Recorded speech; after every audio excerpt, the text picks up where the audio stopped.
Once upon a time, in a quiet mountain village in Korea, there lived a kind young girl named Hana. She was known throughout the village for her gentle heart and her love for helping others. Hana worked in a small beauty parlor owned by her grandmother.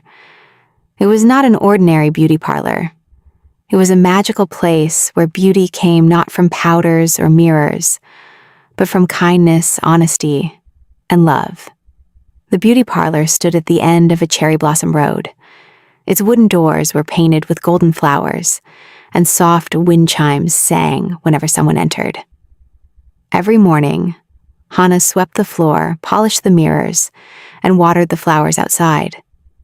Then she would open the doors and welcome visitors with a warm smile. People came from far and wide. Some wished for shining hair, others for smooth skin, and some for bright eyes. But Hana's grandmother always said, "True beauty begins inside the heart." One spring morning, a proud woman named Lady Mai entered the parlor. She wore expensive silk robes and sparkling jewels. She looked into every mirror and frowned.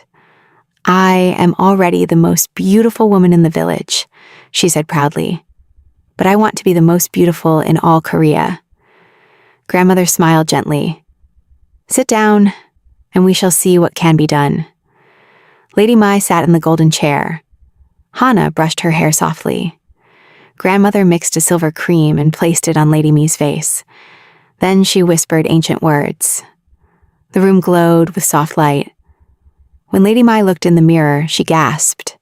Her skin was bright as moonlight, and her hair shone like black silk. She laughed proudly. "Wonderful, I knew I deserved this."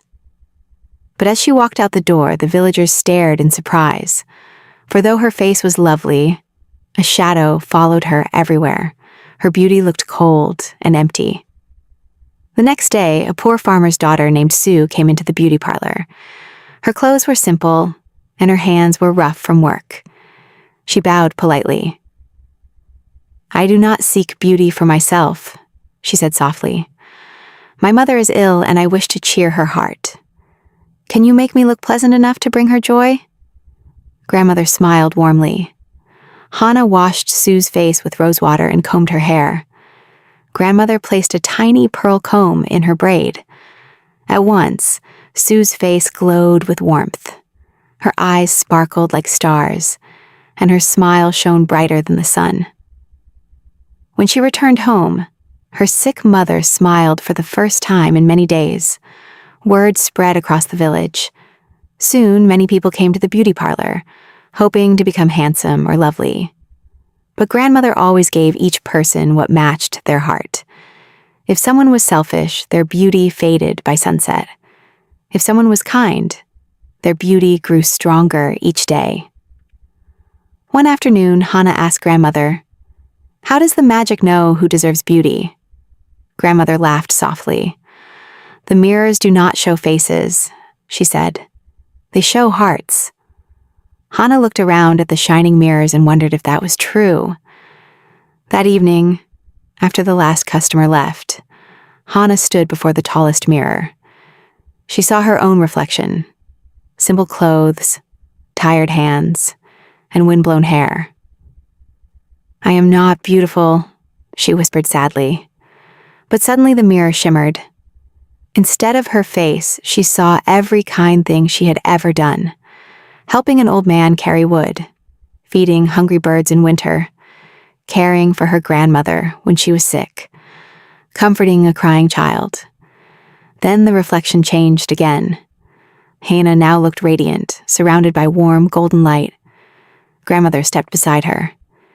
"You see now," she said.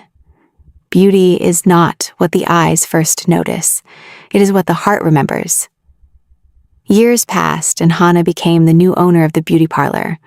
Grandmother grew old and peaceful, then one day vanished like morning mist, leaving behind only her silver comb and a note. The note read, "Use the magic wisely. Make hearts beautiful, and faces will follow." Hana honored those words. She welcomed everyone with kindness. She taught children to smile with honesty. She told young people to speak gently. She reminded the old that their wrinkles were lines of wisdom. The beauty parlor became famous across the kingdom. Even travelers from the royal palace came. One winter day, a young prince arrived in secret. He wore plain clothes so no one would know him. "I wish to find a bride," he said, "but I do not know who is truly beautiful." Hana handed him a small mirror. "Take this," she said. "When you meet someone kind, it will shine." The prince thanked her and traveled the land. Many ladies tried to impress him with jewels and fine dresses, but the mirror stayed dull. At last, in a snowy village, he met a woman caring for orphaned children. She wore no jewels and had flour on her hands from baking bread. The mirror blazed like sunlight. The prince smiled. He had found true beauty. They were married in spring, and Hana was invited to the palace as an honored guest.